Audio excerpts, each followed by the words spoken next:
آپ چاہتے تو سونے چاندی کے ڈھیر لگا سکتے تھے، آپ چاہتے تو عالی شان مدینہ میں اپنا محل بنوا سکتے تھے، مگر میری پیاری ماں بہنوں، ذرا نبی کی بیویوں کے حالات جا کے پڑھ لینا۔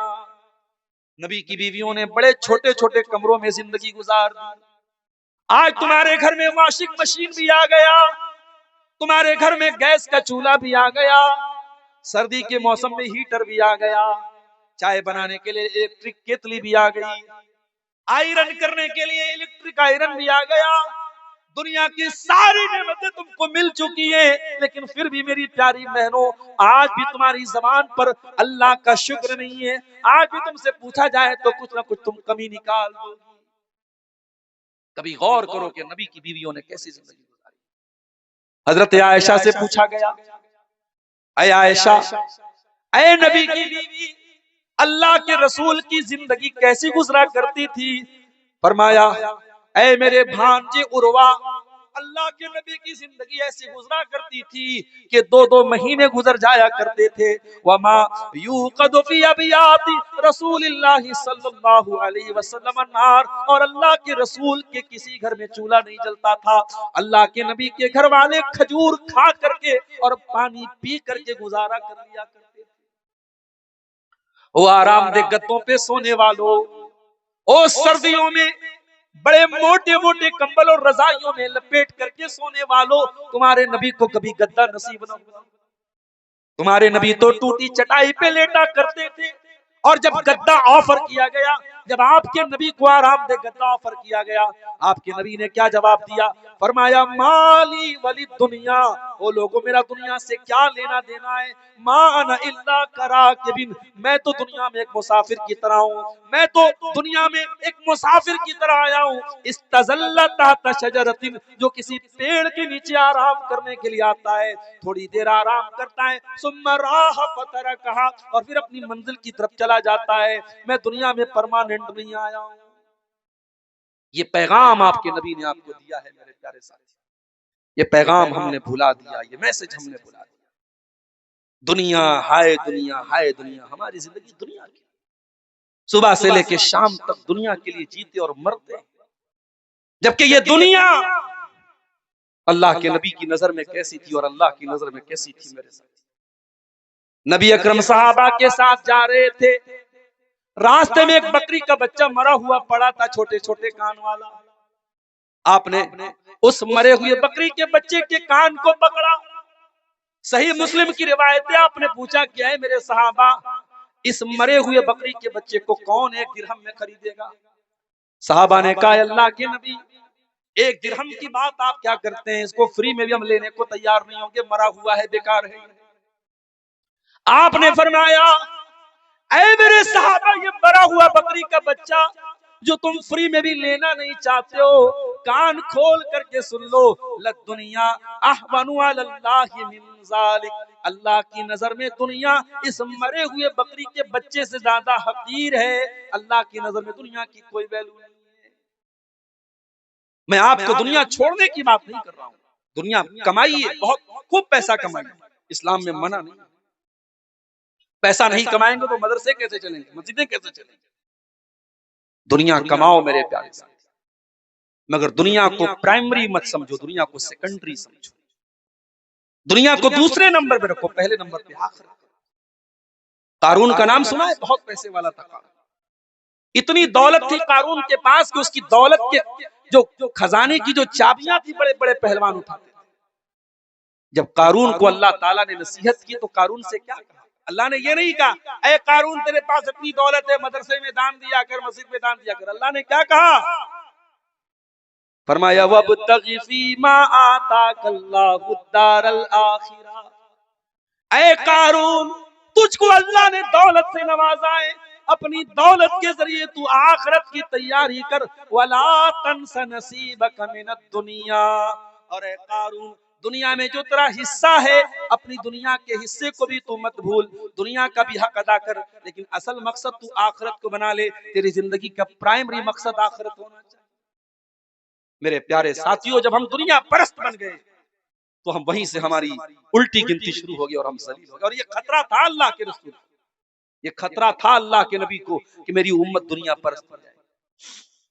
آپ نے ایک مرتبہ صحابہ کے سامنے فرمایا مل فقر اخشى علیکم، اے میرے صحابہ مجھے اس بات کا ڈر نہیں ہے کہ تم غریب ہو جاؤ گے، مجھے تمہاری غریبی کا ڈر نہیں ہے، ولیکن اخشى علیکم ان تبسط علیکم الدنیا، مجھے ڈر اس بات کا ہے کہیں دنیا تم پر کشادہ نہ کر دی جائے، کہیں دنیا تم پر پھیلا نہ دی جائے جیسے تم سے پہلے کے لوگوں پر پھیلا دی گئی، فتنافسوها كما تنافسوها، اور جیسے پہلے کے لوگ دنیا حاصل کرنے کے لیے لڑا کرتے تھے تم بھی لڑنے لگو، فتهلككم كما اهلكتهم، اور دنیا تم کو ہلاک کر دے جیسے ان کو ہلاک کیا تھا۔ تو یہ چوتھی چیز ہے میرے پیارے ساتھیوں، ہماری دنیا پرستی بھی ہماری ذلت اور رسوائی کا ایک بہت بڑا سبب۔ اور پانچویں چیز ہماری علم دین سے دوری، ہمارے پاس دین کی نالج نہیں۔ کتنے لوگ ہیں ان کو نماز کا طریقہ نہیں آتا، وضو کا طریقہ نہیں، تیمم کا طریقہ نہیں، جنازے کی نماز کا طریقہ نہیں، نماز کی دعائیں یاد نہیں، قرآن نہیں پڑھا انہوں نے۔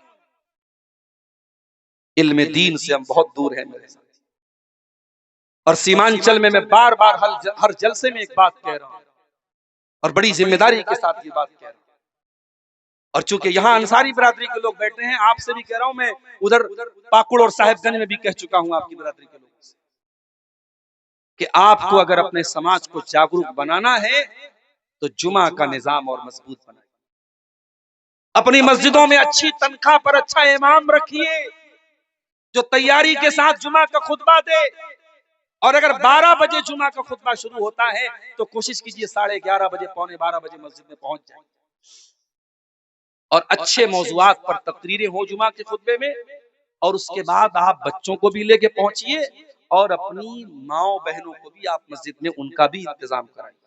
آج افسوس کے ساتھ ہمیں کہنا پڑتا ہے کہ آج سیمانچل کی 99% مسجدوں میں عورتوں کے لیے انتظام نہیں ہے، جو بہت بڑی کمی ہے آپ کے علاقے۔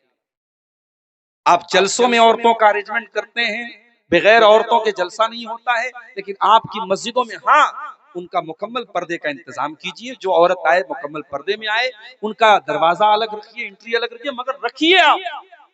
اور آپ یقین کیجئے میرے پیارے ساتھیوں، 1 سال تک اگر پابندی سے اگر آپ کے گھر کی عورتیں، ہمارے گھر کی عورتیں اگر جمعہ میں جانا شروع کر دیں تو بہت دین کی معلومات ان کو ہو جائے گی، بہت ساری برائیوں سے وہ آٹومیٹک بچ جائیں گی۔ آج سماج کی آدھی برائیاں عورتوں کی اگیانتا اور ان کی جہالت۔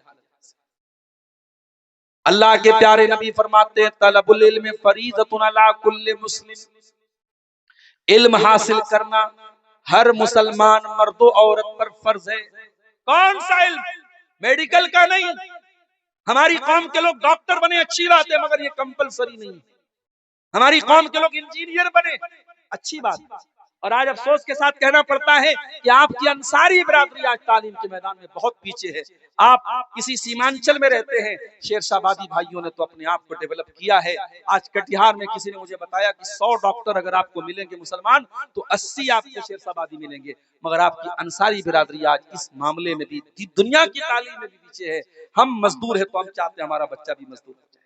جس کے 4-5 بیٹے ہیں وہ کہتا ہے بس 10 سال کی پریشانی، اس کے بعد تو میرے بیٹے کمانے لگیں گے۔ آپ کی زندگی کا ایک ہی مقصد ہے، بیٹا بڑا ہو اس کو مزدوری کرنے کے لیے بھیج دیا جائے، کام کرنے کے لیے بھیج دیا جائے۔ میرے پیارے ساتھیوں، کچھ قربانی دے کر کے اپنے بچوں کو تعلیم کے میدان میں بھی آگے بڑھاؤ۔ کچھ بچے آپ کے ڈاکٹر بنے، کچھ بچیاں آپ کی ڈاکٹر بنے، کچھ بچے آپ کے انجینئر بنے۔ آج عصری تعلیم میں بھی ہم پیچھے ہیں، اور دین کی جو تعلیم ہے، اللہ کون ہے، رسول کون ہے، اور ایمان کیا ہے، اور اسلام کیا ہے، یہ جو موٹی موٹی باتیں ہیں یہ سب کا جاننا ضروری ہے۔ اس کے لیے بھی آپ مسجدوں میں مکتب قائم کیجئے، الفلاح اکیڈمی جیسے ادارے جو آپ کے بچوں کو دنیا کے ساتھ ساتھ دین کی تعلیم دیتے ہیں، ان اداروں سے اپنے بچوں کو جوڑیے۔ میرے پیارے ساتھیوں، افسوس کے ساتھ کہنا پڑتا ہے آج دنیا کی تعلیم تو تھوڑی بہت ہم حاصل بھی کر رہے ہیں، مگر دین کی تعلیم میں بہت پیچھے ہیں۔ اللہ قرآن میں کہتا ہے یعلمون ظاہرا من الحیات الدنیا وہم عن الآخرۃ ہم غافلون، کہ میرے بندے دنیا کی بہت نالج رکھتے ہیں لیکن آخرت سے بہت غافل ہیں، دین سے بہت غافل ہیں۔ میرے پیارے ساتھیوں، آپ دین کی جانکاری حاصل کیجیے۔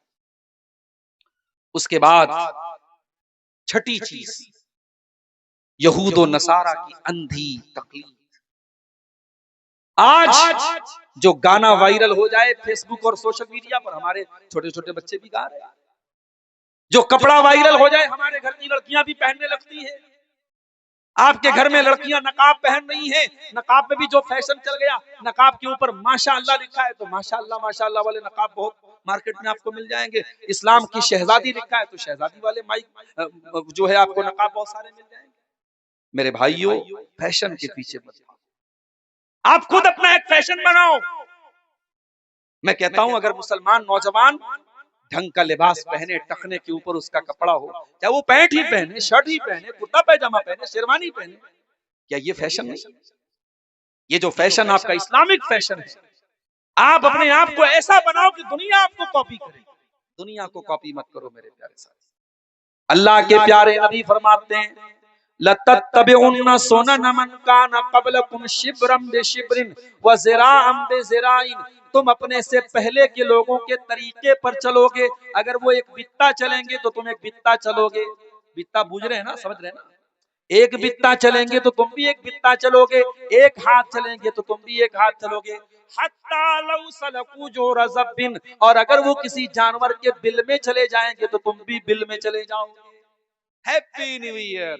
میرے فیس بک پر بھی دو چار لوگ مسلمان جڑے ہیں کشن گنج کے اور کہاں کہاں کے، دیکھا صاحب وہ ہیپی نیو ایئر منا رہے ہیں. ہیپی نیو ایئر منا رہے ہیں. ہیپی نیو ایئر کیوں منا رہے ہو؟ بیگانے کی شادی میں عبداللہ کیوں دیوانہ ہو رہا ہے؟ نہ آپ کا کیلنڈر ہے، نہ آپ کا. اب چلو ٹھیک ہے، آپ کے ملک میں یہی کیلنڈر چل رہا ہے، آپ تاریخ اسی میں لکھ رہے ہو، نوٹ کرو، کوئی بات نہیں. لیکن آپ نیا سال منا رہے ہو. اسلام میں کوئی نیا سال منانے کا کانسیپٹ نہیں.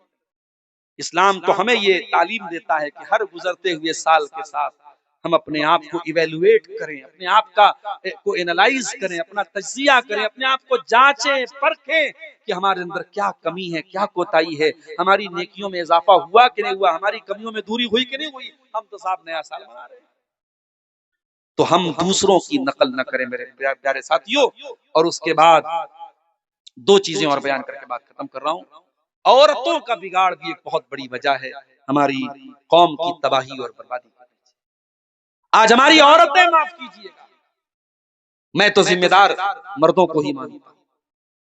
اگر ہماری قوم کی بیٹیاں آج بے حیا ہوئی ہیں تو ایسا نہیں ہے کہ مرد حضرات وہ دودھ کے دھولے. اگر لڑکی بے پردہ گھوم رہی ہے تو اس بے پردہ لڑکی کو گھورنے والے اور دیکھنے والے مرد حضرات ہی ہیں. اگر لڑکی کسی کے ساتھ بھاگی ہے تو جس کے ساتھ بھاگی ہے وہ کوئی لڑکا ہی ہے. تالی ایک ہاتھ سے نہیں بجتی ہے میرے پیارے ساتھ. سماج اگر دوشت ہوا ہے، سماج اگر خراب ہوا ہے، ہم صرف عورتوں کو بھی ذمہ دار قرار نہیں دے سکتے، ہم صرف مردوں کو بھی ذمہ دار قرار نہیں دے سکتے. آج ہماری گھر کی عورتیں جو بے پردگی ہمارے یہاں آئی ہے، جو محرم غیر محرم کا فرق ہمارے یہاں مٹا ہے، جو دیور بھابھی کے بیچ میں جو سیمائیں ہونی چاہیے وہ سیمائیں کیوں نہیں ہیں، جو جیجا سالی کے بیچ میں جو حدیں ہونی چاہیے وہ حدیں کیوں نہیں ہیں، ہمارے گھر میں پردے کا ماحول کیوں نہیں ہے. ہماری جوان ہونے والی بیٹی جب گھر سے نکلتی ہے تو بے پردہ کیوں نکلتی ہے؟ اس کو ٹائٹ قسم کے کپڑے کون لا کے دے رہا ہے؟ اسے بائک پر گھمانے بے پردہ کون جا رہا ہے؟ اکبر الہ آبادی نے بالکل صحیح کہا. بے پردہ نظر آئیں کل جو چند بیبیاں، اکبر زمین میں غیرت قومی سے گڑ گیا. پوچھا جو ان سے آپ کا پردہ وہ کیا ہوا؟ کہنے لگی کہ عقل پہ مردوں. میری پیاری ماں و بہنوں، میں آپ کو بھی یہی سندیش دینا چاہتا ہوں. آپ اگر نقاب میں نکلتی ہیں، پردے میں نکلتی ہیں تو اپنے پردے کی لاج رکھنا. دنیا آپ کے پردے کو جب دیکھتی ہے تو دنیا آپ کے پردے کو اسلام سے جوڑتی ہے. اور جب آپ نقاب پہن کر کے کوئی غلط کام کریں گی تو دنیا یہ نہیں کہے گی کہ لڑکی نے کیا، دنیا کہے گی اسلام کی ماننے والی لڑکی نے کیا. او میری پیاری ماں بہنوں، اپنے نقاب کی لاج رکھنا، اپنے پردے کی لاج رکھنا، اپنے حجاب کی لاج رکھنا، اپنے حجاب کی عزت کا خیال رکھنا. اپنے گھر سے جب بھی نکلنا تو نقاب پردے میں نکلنا. اور جب تک یہ پردہ ہے تمہارے اندر تو صرف ایک ڈریس اس کو مت سمجھنا. یہ پردہ ایک کلچر بتاتا ہے جو اسلام کا کلچر ہے. یہ پردہ دنیا کو یہ میسج دیتا ہے کہ آپ عزت دار گھر سے آپ کا تعلق ہے.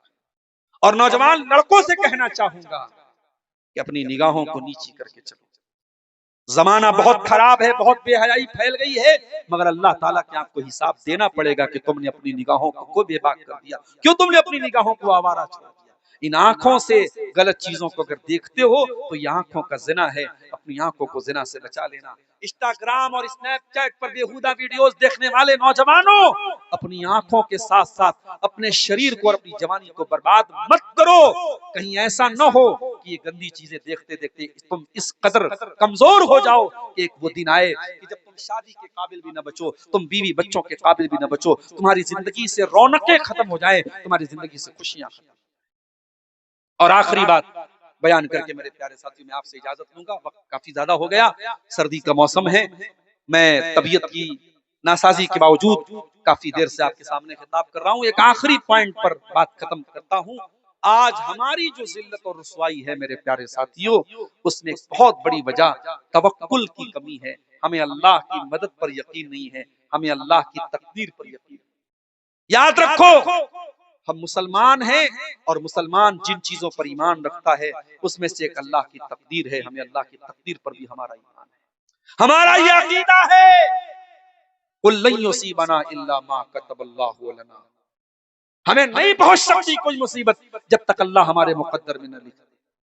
اگر اللہ نے کوئی مصیبت ہمارے مقدر میں لکھ دی تو دنیا کی کوئی طاقت ہمیں بچا نہیں سکتی، اور اللہ نے اگر بچانا لکھا ہے تو دنیا کی کوئی طاقت ہمیں وہ مصیبت دے نہیں سکتی۔ توکل کرو، اللہ کی ذات پر یقین کرو، پکے ایمان والے بنو۔ اگر تمہارا ایمان پکا ہوگا اللہ تمہیں رسوا نہیں کرے گا۔ میرے پیارے ساتھیوں، میں نے خطبہ مسنونہ کے بعد جو آیت پڑھی تھی اس آیت میں یہی پیغام آپ کو دیا گیا ہے، یا ایھا الذین آمنوا ان تنصروا اللہ ینصرکم ویثبت اقدامکم، اے ایمان والو جب تم اللہ کے دین کی مدد کرو گے تو اللہ تمہاری مدد کرے گا، اور اللہ تمہیں ثابت قدم رکھے گا، اللہ تمہارے قدم کو مضبوط رکھے گا، اللہ تمہیں ٹوٹنے نہیں دے گا، بکھرنے نہیں دے گا۔ یاد کرو اپنے نبی کے دور کے حالات، کبھی آپ کے نبی غار ثور میں تھے اور دشمن بالکل قریب پہنچ چکا تھا، اور آپ کے نبی نے اپنی زبان سے کہا تھا حضرت ابوبکر صدیق سے، لا تحزن ان اللہ معنا، اے ابوبکر ڈرو نہیں، اللہ ہمارے ساتھ۔ کبھی حضرت موسیٰ علیہ السلام نے کہا تھا اپنی قوم سے، ان معی ربی سیہدین، میرا اللہ میرے ساتھ ہے، وہ ضرور کوئی نہ کوئی راستہ نکالے گا۔ کبھی ابراہیم علیہ السلام نے کہا تھا جب اپنی قوم کو چھوڑ کے جا رہے تھے، انی ذاہب الی ربی سیہدین، میرا رب ضرور کوئی نہ کوئی راستہ نکالے گا۔ میرے پیارے ساتھیوں، آج سمندر میں راستہ آج بھی بن سکتا ہے، ہمارے پاس موسیٰ کے ایمان والا عصا تو ہو، موسیٰ کے توکل والا عصا تو ہو۔ اپنے توکل کو مضبوط کیجئے، اپنے ایمان کو مضبوط کیجئے، یہ کمزوری کی چادر اٹھا کے پھینک دیجئے، یہ ذلت اور رسوائی اور بزدلی کی چادر اٹھا کے پھینک دیجئے، بزدل نہ بنو، کمزور نہ بنو۔ اور میرے نوجوانوں، میں آپ کو میسج دیتا ہوں، طاقتور بنو، جم جاؤ، شریر کو بھی طاقتور بناؤ، صبح جلدی اٹھو، فجر کی نماز میں اٹھو، اللہ کے ساتھ اپنا تعلق مضبوط کر کے ایمان والی طاقت بھی پیدا کرو، جسمانی طاقت بھی پیدا کرو، پڑھ لکھ کر کے تعلیم کی طاقت بھی پیدا کرو، ہر اعتبار سے طاقتور بنو۔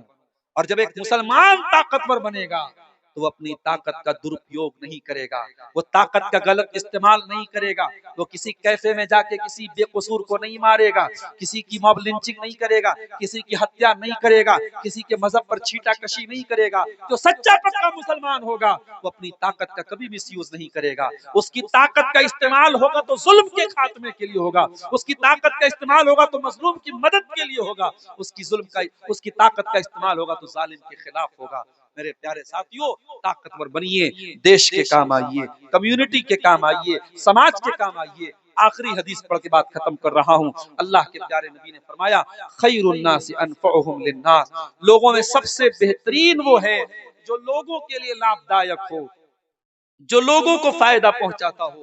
آپ دیکھیے آپ کی ذات سے سماج کو کیا فائدہ پہنچ رہا ہے۔ میرے پیارے ساتھیوں، یہ اسباب زوال امت کے موضوع پر چند باتیں آپ کے سامنے رکھی گئی، اس امید کے ساتھ کہ ہم اپنی کمزوریوں کو ٹٹولیں گے، اپنے گریبانوں میں جھانکیں گے اور ان کمیوں کو دور کر کے ہم اپنی اصلاح کریں گے۔ رب العالمین سے دعا ہے الہ العالمین ہمیں ایمان کی طاقت سے اور عمل کی طاقت سے اللہ تعالی ہمیں مالا مال کر دے، ہماری کمزوریوں پر ہمیں قابو پانے کی توفیق عطا فرمائے، الہ العالمین ہمارے نوجوانوں کی حفاظت فرمائے، ہماری خواتین کی حفاظت فرمائے، اللہ اس ادارے کو الفلاح اکیڈمی کو اور معاذ ابی بن کعب کو اللہ تعالیٰ اور ترقی عطا فرمائے، جو اصحاب خیر اس ادارے کا ان اداروں کا تعاون کر رہے ہیں اللہ انہیں مزید ان اداروں کو مضبوط کرنے کی توفیق عطا فرمائے، اللہ ہمیں اپنے بچوں کو دینی تعلیم اور دنیاوی تعلیم دونوں میدانوں میں آگے لے جانے کی توفیق عطا فرمائے، رب العالمین جب تک ہمیں دنیا میں زندہ رکھے اسلام پر زندہ رکھے اور ہمارا خاتمہ ایمان